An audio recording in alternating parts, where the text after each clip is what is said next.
Something huge is happening right now, and if you ride, it affects you personally. 47 motorcycle dealerships have shut down in just 30 days. This isn't just business, it's the culture we love slipping away. Stay with me until the end, because what's coming at the end will change riding forever. Shockwave of closures. 47 dealerships closing in 30 days is not just alarming, it is a wake-up call. That is the headline number, and it is shaking an industry once thought untouchable. Across the United States, motorcycle showrooms that had stood as cultural landmarks for decades are shuttering with startling speed. Imagine driving down a familiar highway and finding the neon signs gone, the lots empty, the service bays silent. For many riders, this is not just a business story. It is the collapse of a community anchor that once provided more than machines. It offered belonging, routine, and pride. The scale is breathtaking. 47 closures in a single month means more than one per day, a drumbeat of liquidation that sends shockwaves through towns from Missouri to California. For decades, motorcycles have symbolized freedom and rebellion, yet the freedom to buy one is evaporating. Rising interest rates have made financing tougher. Supply chain scars from the pandemic have left inventories erratic, and inflation in materials has driven prices beyond what many middle-class households can bear. These factors combine like gears in a failing engine, grinding until they seize. Dealers themselves speak of dwindling foot traffic and escalating costs. Some owners compare it to a flood rising slowly at first, then rushing in with unstoppable force. A collapse of this velocity is not a natural disaster. It is the product of structural weaknesses that have been building for years.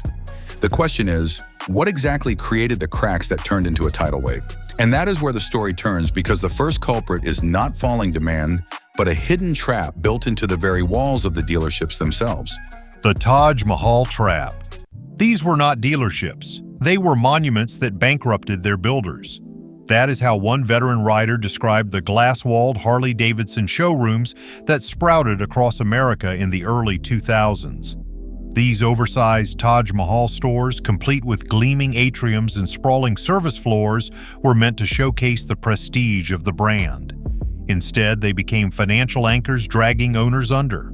At the time, the strategy seemed visionary. Bigger stores promised more inventory, more merchandise sales, and a more luxurious customer experience. Harley encouraged the expansion, even pressuring dealers to invest millions in renovations to align with a uniform corporate aesthetic. But what looked impressive on launch day turned toxic as the market shifted. When foot traffic slowed, those massive mortgages and utility bills did not shrink. Overhead devoured profit margins like rust eating through steel. Some dealers described sleepless nights trying to balance payroll while keeping lights on in buildings that felt more like convention centers than community shops. Riders noticed too. The friendly mechanic's garage they once knew had been replaced by towering glass cathedrals where intimacy was lost. The customer base aged, younger buyers balked at premium pricing, and the once booming Taj Mahals echoed with emptiness. This architectural overreach is critical to understand. The closures were baked into the blueprints. Dealers were trapped inside monuments they could not afford, monuments they never truly wanted.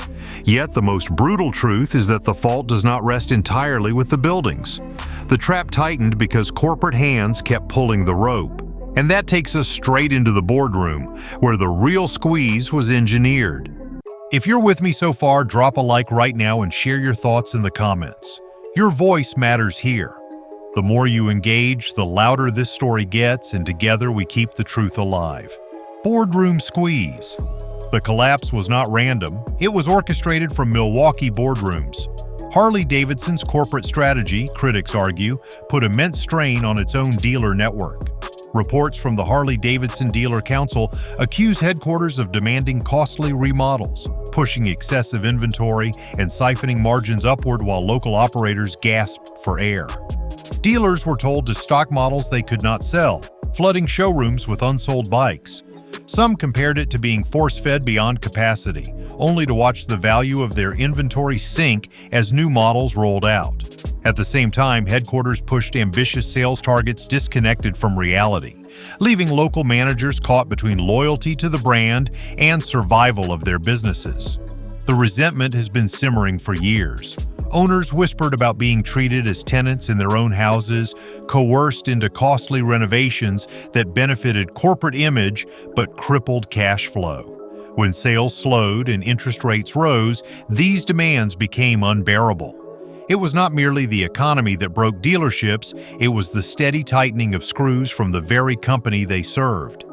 For riders, this meant higher prices, fewer incentives, and a fading sense of connection. The local dealership, once a bridge between community and brand, became a casualty of corporate overreach. What began as an attempt to control image ended as a system that devoured its own lifeblood. And if you want to see the consequences beyond balance sheets and boardroom battles, you need only look at Missouri, where one closure became a funeral for an entire riding culture.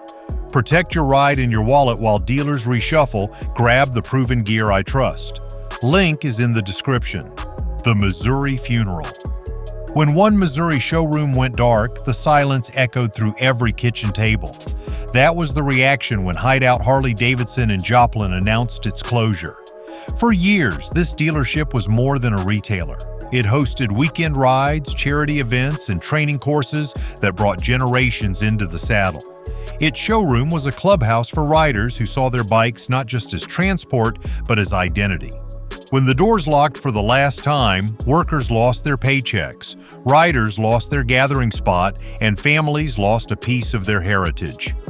Some spoke of it like losing a church, a place where friendships were forged and milestones celebrated. It was not just about machines, it was about memory. The shock reverberated through the town. Restaurants near the shop lost customers, suppliers lost contracts, and local charities lost sponsors. The closure of one dealership rippled like a stone tossed into a pond, spreading consequences in every direction. In the end, the community in Joplin was left with a bitter question. If a dealership this central could fall, what chance did smaller towns have? That fear is spreading nationwide. Boardrooms in Milwaukee and investment houses on Wall Street are beginning to panic, realizing that what looks like an isolated wave of closures may actually be the opening salvo of a larger reckoning. And as those boardrooms scramble, the crisis is about to crack open in ways that will redefine not only the motorcycle industry, but also the lives of workers, riders, and communities across the country. The Vanishing Marketplace. For the first time in decades, riders are wandering highways with nowhere to buy a bike. That stark reality is hitting across the nation. Where once dealerships dotted suburban strips and rural crossroads, riders are now greeted with empty lots and boarded windows. The familiar ritual of stepping into a gleaming showroom, smelling the mix of oil and leather and running hands across polished chrome is evaporating. This vanishing marketplace means more than inconvenience. It severs the connection between rider and machine. Without local dealers, test rides become scarce, financing becomes more complicated, and the thrill of discovering new models in person disappears. Riders who once drove 20 minutes for parts now face 2-hour treks or rely on patchy online orders.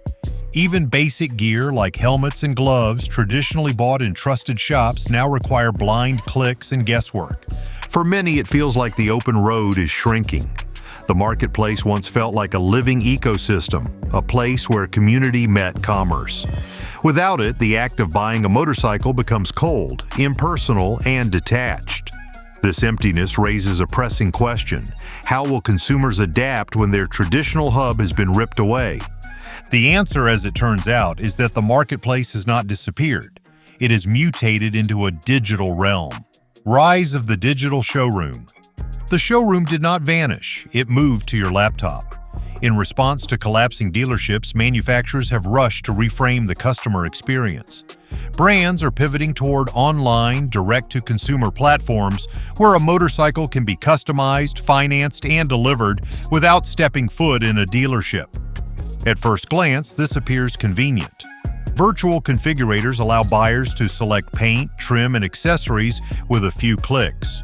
Financing can be approved digitally, and bikes shipped directly to a customer's driveway. It mirrors the rise of online car retailers, where the emotional purchase of a vehicle is reduced to a transaction more like ordering furniture.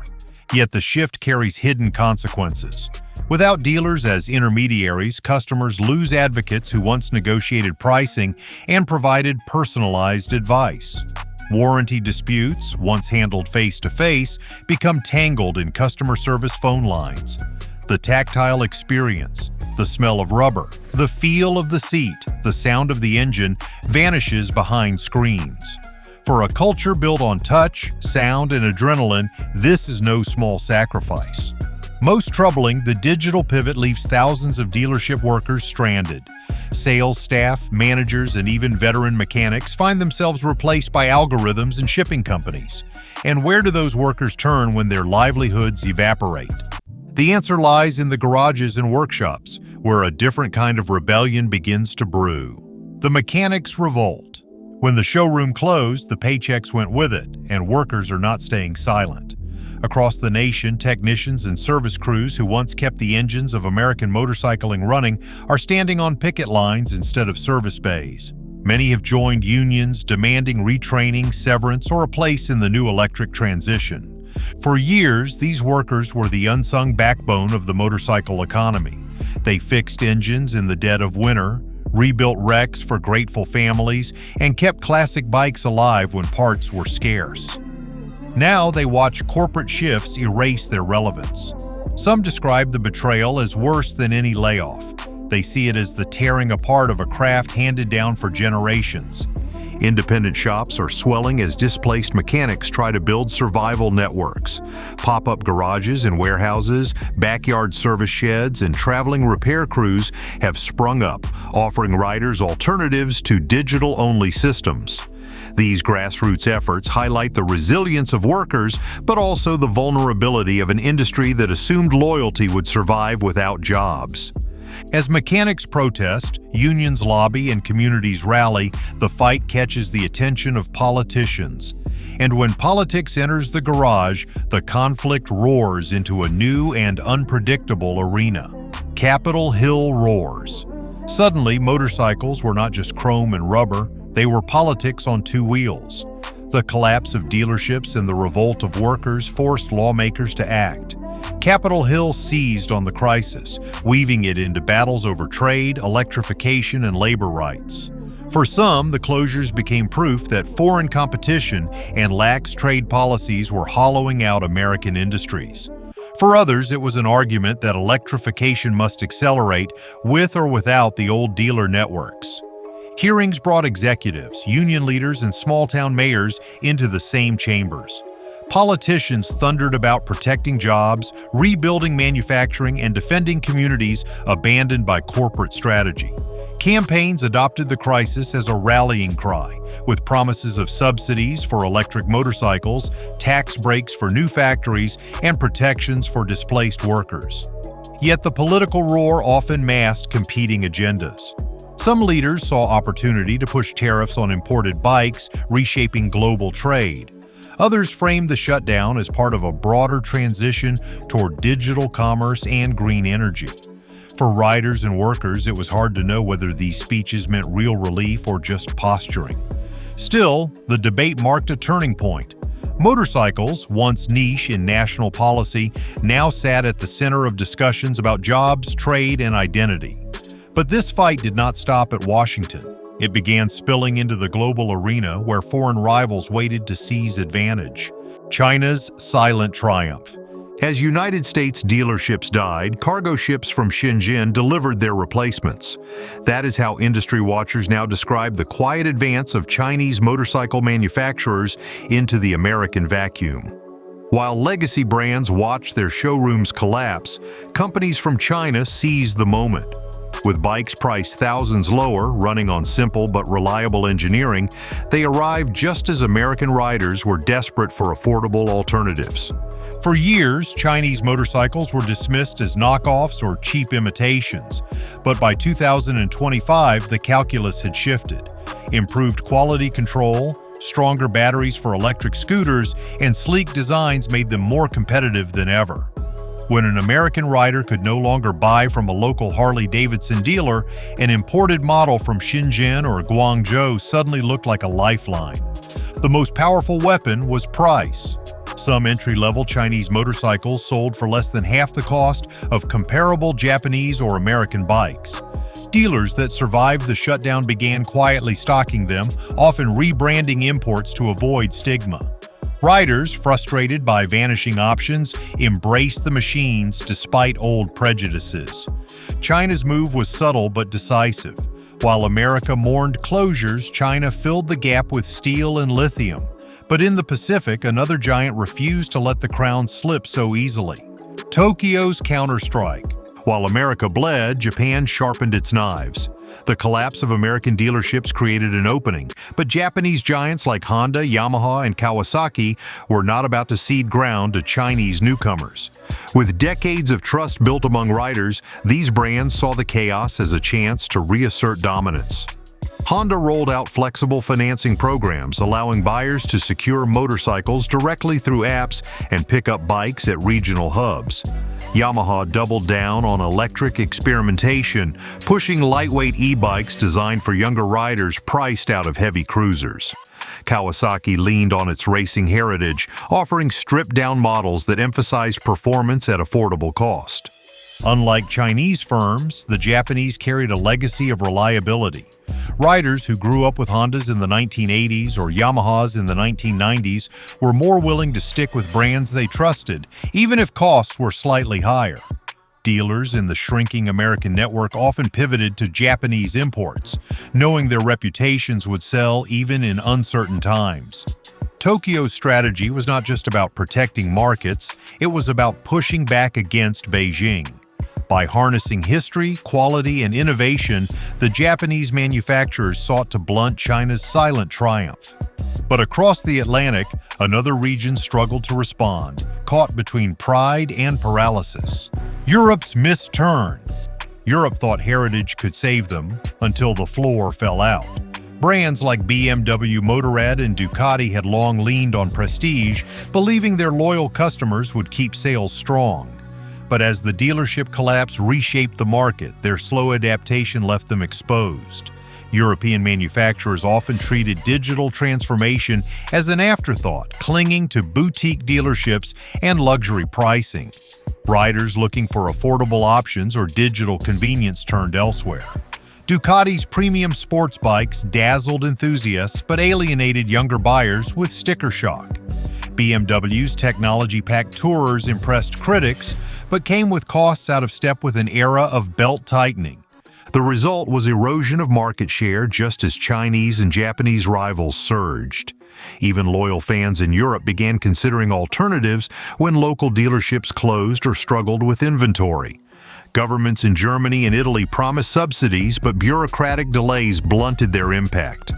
By the time plans reached implementation, the marketplace had already shifted. Europe's hesitation revealed a painful truth. Heritage cannot pay the bills in a market collapsing under its own weight. The continent's manufacturers, once secure in tradition, now face a future where the showroom doors are closing faster than they can adapt. And behind the prestige failures loomed a deeper problem. The global supply chain itself was beginning to snap. The supply chain quake. Every missing chip and delayed shipment turned the crisis into a global earthquake. The motorcycle industry did not collapse in isolation. It buckled alongside the fragile supply networks that had sustained it. Pandemic scars never fully healed, and 2025 brought a brutal convergence. Skyrocketing shipping costs, semiconductor shortages, and raw material inflation. Engines sat half-finished in factories, missing sensors that could not arrive from Asia. Dealers waited for shipments that sat weeks in clogged ports. Lithium prices, jolted by the electric vehicle boom, drove battery costs beyond what budget motorcycles could sustain. The system cracked under pressures from every direction. The shutdown of American dealerships magnified the pain. With fewer outlets to absorb delays, unsold bikes piled in warehouses, while desperate riders scoured second-hand markets. Manufacturers in Europe, Japan, and China alike scrambled for alternatives, scaling down production, hoarding parts, or forging uncomfortable alliances with rivals. This supply chain quake revealed a deeper fragility. Globalization had built efficiency but stripped resilience. A missing chip in Taiwan or a delayed container in Singapore could paralyze entire product lines. And as the quake shook every continent, another class of actors smelled opportunity. Investors and speculators circling the wreckage like hawks over a battlefield. Wall Street's gamble. As dealerships died, hedge funds smelled blood. The collapse of motorcycle showrooms across America was a tragedy for workers and communities, but for investors, it became a hunting ground. Private equity firms, hedge funds, and multinational conglomerates saw opportunity in the rubble.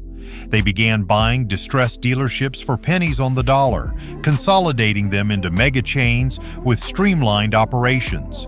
The very independence that once defined local motorcycle culture was being replaced by corporate consolidation. Investors argued this was efficiency. Larger chains could centralize parts warehouses, negotiate better financing deals, and cut staff to reduce costs. But the human side of the story was often lost. Independent owners who had spent decades cultivating loyalty were pushed out by balance sheets that valued quarterly profit above community. A dealership that once sponsored a charity ride became another line in a portfolio. Wall Street also gambled on the future of electrification. Venture funds poured millions into electric startups, betting that younger riders would never return to the heavy cruisers of their parents. Shares in battery producers, digital retail platforms, and Asian manufacturers spiked. For the financial elite, the collapse was less a crisis than a reset button. But every gamble has consequences, and on Main Street the cost was paid by consumers suddenly facing a cold, consolidated market stripped of personal touch. And that consumer shock sets the stage for the next aftershock. Riders left without a home. Riders without a home. Without a dealer, many riders lost more than a bike. They lost their tribe. For decades, dealerships were not just retail outlets. They were watering holes where riders swapped stories, planned rallies, and baptized newcomers into a culture that prized freedom above all. With closures accelerating, those hubs of belonging vanished almost overnight. Riding clubs that once relied on dealerships to anchor their events found themselves scrambling for alternatives. Annual charity rides that started from dealership parking lots were canceled or reduced to small, informal gatherings. Even rider training courses disappeared, depriving the next generation of the structured pathway into motorcycling. For older riders, the loss felt like exile. They could still ride the open road, but without a shared meeting place, the spirit of community dimmed.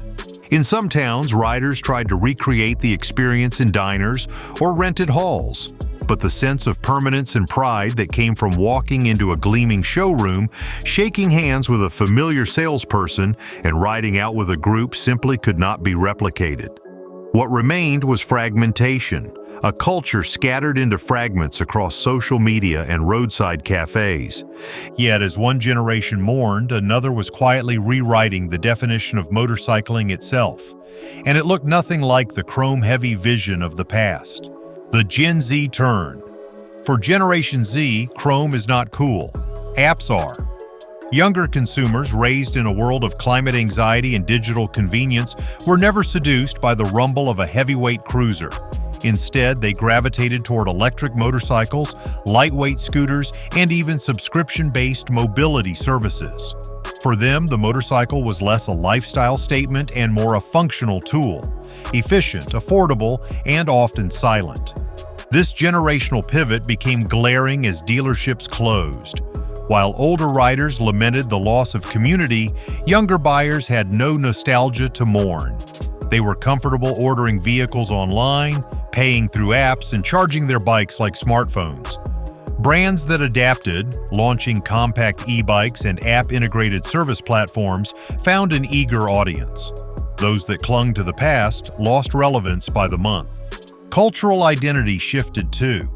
The leather-clad brotherhood gave way to sleek helmets and sustainable branding. Riding clubs were replaced by group chats, rallies by shared charging stations. To traditionalists, it looked like the death of motorcycling culture. To Gen Z, it was liberation from outdated symbols. But with this cultural revolution came a haunting uncertainty. If the industry redefined itself entirely for new generations, what future remained for legacy brands and the institutions that built them? The answer lies in the uncertain road ahead, where consolidation, electrification, and global forces collide. Before we finish, hit subscribe and join this community. That way, you'll never miss the stories shaping your life, your future, and your freedom. The road ahead. The Great Motorcycle Dealer. Shutdown of 2025 was not the end. It was the beginning of something unrecognizable. As the dust settles, the industry stands at a crossroads unlike any in its history. The old model of independent dealerships anchoring loyal communities has been gutted. In its place rises a patchwork of corporate chains, digital storefronts, and foreign rivals. Consolidation will likely accelerate. The few surviving dealers may merge into regional monopolies while online platforms dominate sales.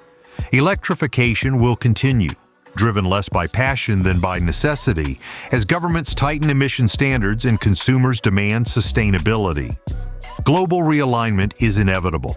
Chinese firms will flood entry-level markets, Japanese companies will fight for middle ground, and European manufacturers will struggle to retain a shrinking slice of the premium tier. For workers, the picture remains bleak. Without bold policy interventions, thousands of mechanics, salespeople, and support staff may never regain stable footing. For consumers, choice may paradoxically expand online while shrinking in physical reality. For communities, the cultural loss may never be replaced. The road ahead is not a straight highway, it is a maze of shifting alliances, economic gambles, and cultural redefinitions. The Great Motorcycle Dealer Shutdown has not ended the ride. It has simply thrown every rider into a future where the map no longer exists. And what comes next will depend not on heritage, but on who dares to build the new road.